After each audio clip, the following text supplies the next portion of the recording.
ناظرین علیہ رحمت نے پہلے بتایا تھا اس کا موضوع معلومات تصوریہ جو مجہولات تصویر تک پہنچائے تو اس کو معرف کہا جاتا ہے، اور معلومات تصدیقیہ جو پہنچائے مجہولات تصوریہ تک تصدیقیہ تک تو اس کو حجت کہتے ہیں۔ اب اس کا آگے شارح وجہ بتائیں گے۔ قولہ معرفاً، اس کو معرف کیوں کہتے ہیں ان تصورات کے معلومہ کو؟ لأنه يعرف ويبين المجهول التصوری، معرف کا معنی ہوتا ہے پہچان شناخت کرانے والا، اور یہ بھی کیونکہ شناخت کراتا ہے مجہولات تصوریہ کا، مجہول تصوری کا شناخت اور پہچان کراتا ہے۔ معرف کا معنی ہوتا ہے پہچان کرانے والا، شناخت کرانے والا۔ یہ بتا رہے ہیں لأنه يعرف ويبين المجهول التصوریہ، یہ شناخت کراتا ہے اور پہچان کراتا ہے اور واضح کرتا ہے مجہول تصوری کو، اس وجہ سے اس معلوم تصوری کو معرف کہا جائے گا۔ قول حجتاً، آگے معلومات تصدیقیہ کو حجت کہا تھا، اس کی وجہ بتا رہے ہیں شارح علیہ رحمت۔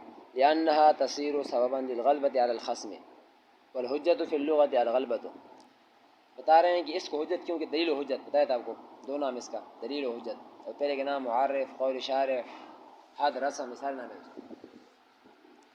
اس کے دو نام سے دلیل و حجت۔ تو یہ حجت کہنے کی وجہ بتا رہے ہیں، حجت کا لغوی معنی ہوتا ہے غلبہ، حجتاً کا معنی ہوتا ہے غلبہ۔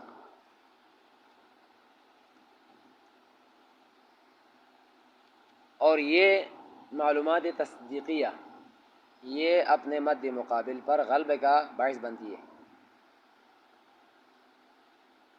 اپنے مد مقابل پر غلبے کا ذریعہ بن جاتی ہے یہ معلومات تصدیقیہ۔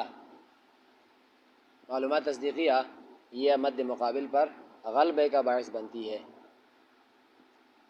اور غلبہ مسبب ہے، یعنی یہ معلومات تصدیقیہ جس کو حجت کہتے ہیں یہ بن رہی سبب غلبے کا، اور غلبہ خود مسبب ہوگا،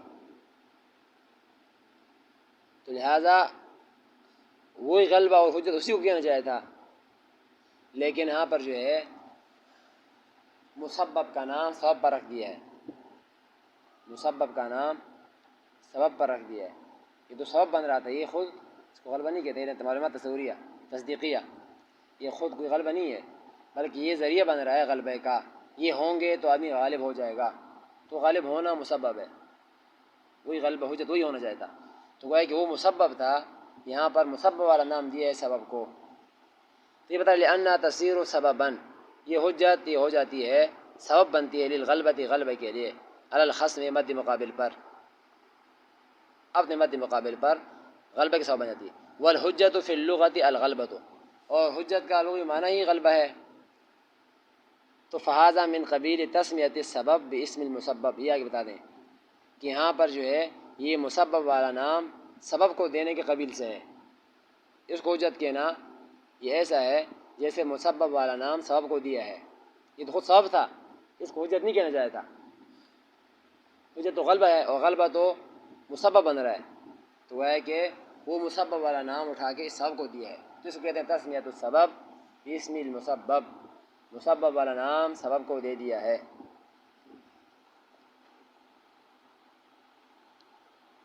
فصل، یہاں سے ماتن علیہ رحمت یہ شرح ختم ہو گیا، اب متن کا نئے بات شروع ہو رہی ہے۔ مصنف علیہ رحمت تصور و تصدیق کے تعریفات سے ان کے اقسام سے فارغ ہو گئے، تو یہاں سے دلالت اور الفاظ کے بحث کو شروع کر رہے ہیں، دلالات یا دلالت اور الفاظ کے بحث کو شروع کر رہے ہیں۔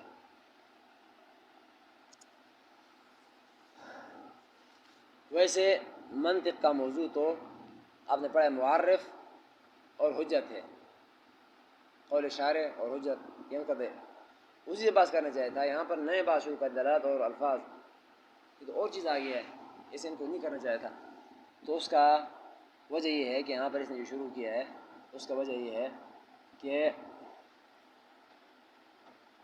کیونکہ معرف قول شارح سے کہتے ہیں، معرف یعنی تصدیق، اور ایسے حجت جو تصدیق ہے، ان کا سمجھنا کلیات خمس پر موقوف ہے، کلیات خمسہ یہ آگے آئیں گے، اور کلیات خمسہ کا سمجھنا موقوف ہے الفاظ کے باعث پر، الفاظ کے بعد سمجھنا موقوف ہے دلالت کی باعث پر. تو اس وجہ یہاں پر شروع سے دلالت لائے، یعنی جو آخر میں جا کر اس کی ضرورت پڑتی ہے اس کو پہلے لائے کہ دلالت سمجھ لو، الفاظ سمجھ لو، اس کے بعد آپ بنیاد خم سمجھ لو گے. جب وہ بھی سمجھ آ گیا تو آپ کو پھر یہاں پر جو ہے یہ دلیل و حجت کی تشریح آگے مزید آئے گی، یعنی موضوع جو علم کا ہے وہ مزید آگے آسان ہو جائے گا. اس وجہ سے یہاں پر جو ہے مصنف نے یہ دلالت اللفظ والا فصل لایا ہے کہ یہ دلالت اور الفاظ کا بعض کو شروع کر رہے ہیں. ویسے میں نے آپ کو بتایا منطق کا موضوع تو ویسے دلیل و حجت ہے اور قول شارح ہے، وہ اس انہیں کو بیان کرنا چاہتا لیکن اس کو بیان نہیں کیا ہے. یہ بیان کیا ہے، وجہ یہ ہے کہ ان کے بغیر اس کا سمجھنا مشکل ہے. وہ خود اس کو سمجھنے کے لیے کلیات خمسہ کی ضرورت ہوتی ہے. کلیات خمسہ سمجھنے کے لیے الفاظ کے پاس چلنا ہو جائے، کم سے کم الفاظ کیا ہوتے ہیں، الفاظ سمجھنے کے لیے دلالت کا ضروری ہوتا ہے. اس وجہ سے شروع میں اس کو لایا ہے. اسی وجہ سے یہاں پر جو مصنف نے شروع سے ہی اور دلالت کی 3 قسمیں بیان کی ہے. دلالت کی 3 قسمیں ہیں، یعنی کیونکہ بات جا کر دلالت پر ٹھہر جاتی تھی تو سب سے پہلی دلالت کی اقسام بیان کی ہے. دلالت کی 3 قسمیں ہیں: دلالت مطابقی، دلالت تضمنی، دلالت التزامی.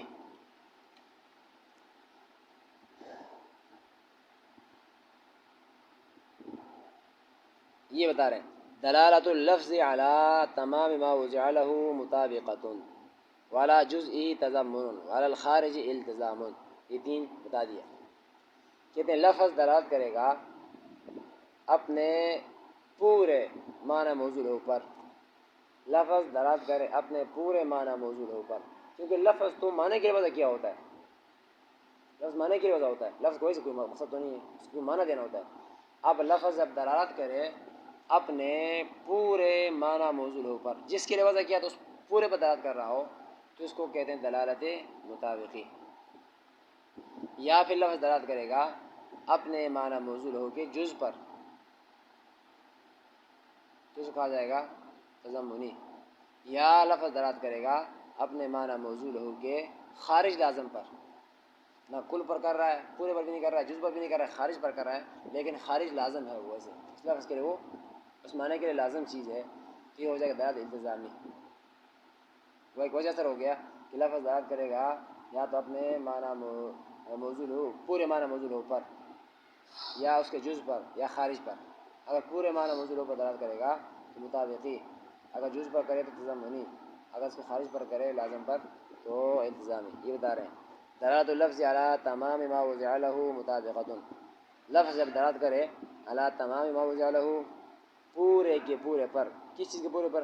ما وضع له، جس کی وضع کیا گیا اپنے معنی موضوع کے کہ پورے یہاں پر جو ہے پورے معنی موضوع پر دلالت کرے تو مطابقی کہلائے گا. وعلی جزء، اگر دلالت کرے یہاں پر جو ہے اپنے معنی موضوع کے جز پر تضمن، اس کو تضمنی کہا جائے گا. وعلی الخارج التزام، جب دلالت کرے لفظ یہاں پر جو ہے اپنے معنی موضوع کے خارج لازم پر تو اس کو دلالت التزامی کہا جاتا ہے. یہ 3 قسمیں بیان کی ہے دلالت کے.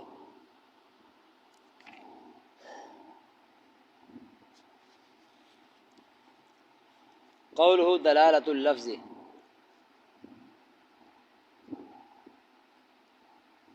منطقی یہاں سے آگے شارح علیہ رحمۃ یہاں پر جو ہے اسی کے قول کو لے کر ایک اعتراض کو نقل کرتے ہیں. اعتراض یہ کرتے ہیں یہ تو اشتغال بما لا یعنی شروع ہو گیا. یہاں سے اشتغال بما لا یعنی، لا یعنی کام شروع کر دیا اس نے.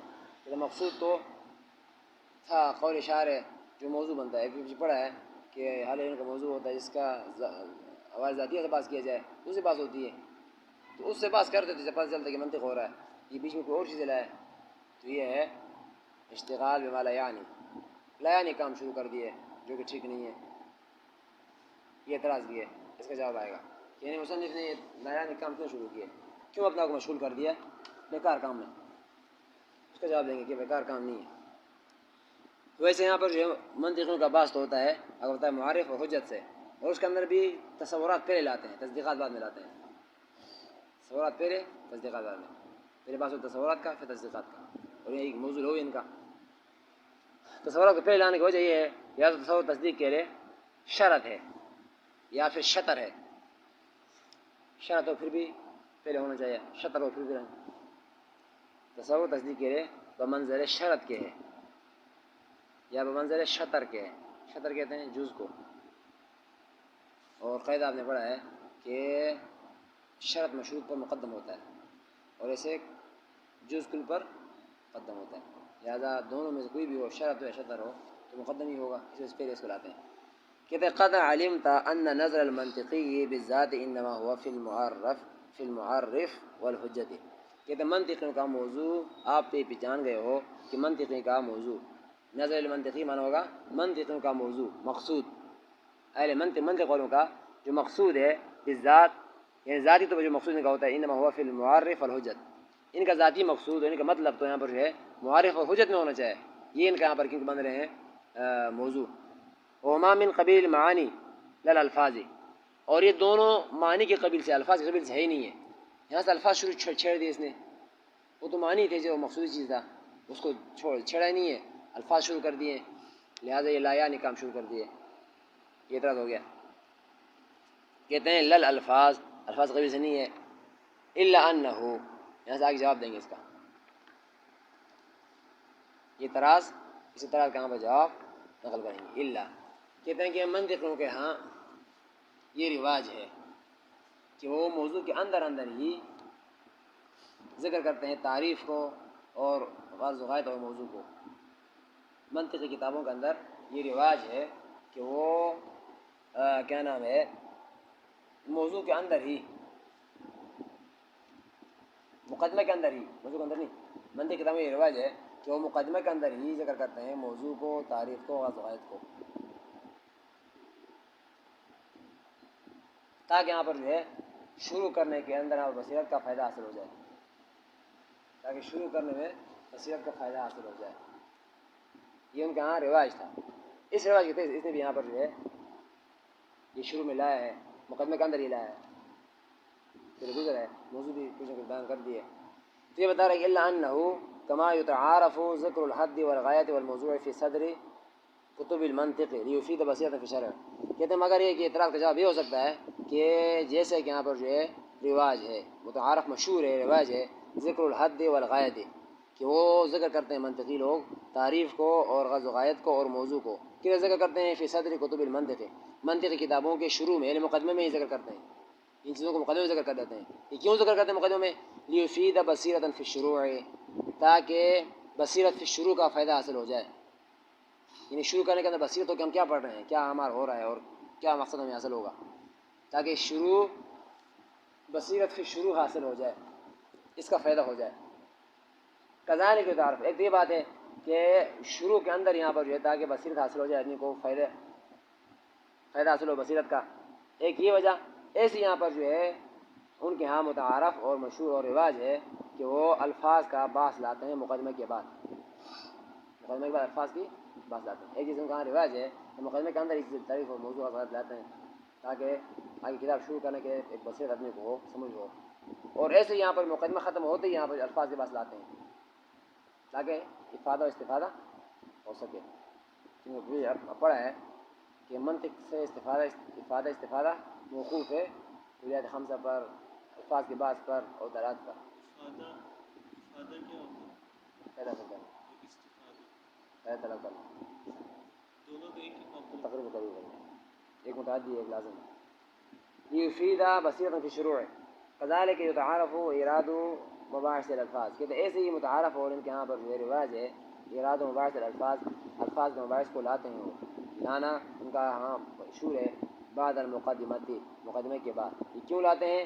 لیعین علی الافادۃ والاستفادۃ، تاکہ مدد حاصل ہو سکے افادہ و استفادے پر، یعنی مسائل منطق سے افادہ و استفادہ ہو سکے، افادہ و استفادہ یعنی خود سمجھنا سمجھانا ہو سکے، ہاں تاکہ مددگار بن جائے ان کے لیے یہ لانا الافادۃ والاستفادۃ، مسائل منطق سے افادہ و استفادہ ان کے لیے آسان ہو سکے. یعنی گویا کی طرح جواب یہ دو باتیں دی ہے. یہ تو ان کا رواج اس وجہ سے اس نے لایا ہے، یہ کوئی نئے کام مالا یعنی کام نہیں کیا ہے، یہ یعنی والا کام ہے، ضروری کام ہے، کیونکہ مسائل منطق کا سمجھنا موقوف ہے الفاظ کے باس پر اور الفاظ سمجھنا موقوف ہے دلالات پر. تو اس نے پہلے اس کو لایا ہے تاکہ مسائل منطق سے افادہ آدمی کر سکے، استفادہ کر سکے، اس کو سمجھ سکے، سمجھا سکے، اس لیے لایا ہے. لہٰذا کوئی اعتراض کی بات نہیں ہے. وذالک آخر دعوانا الحمدللہ. آگے دوسری بات ہے.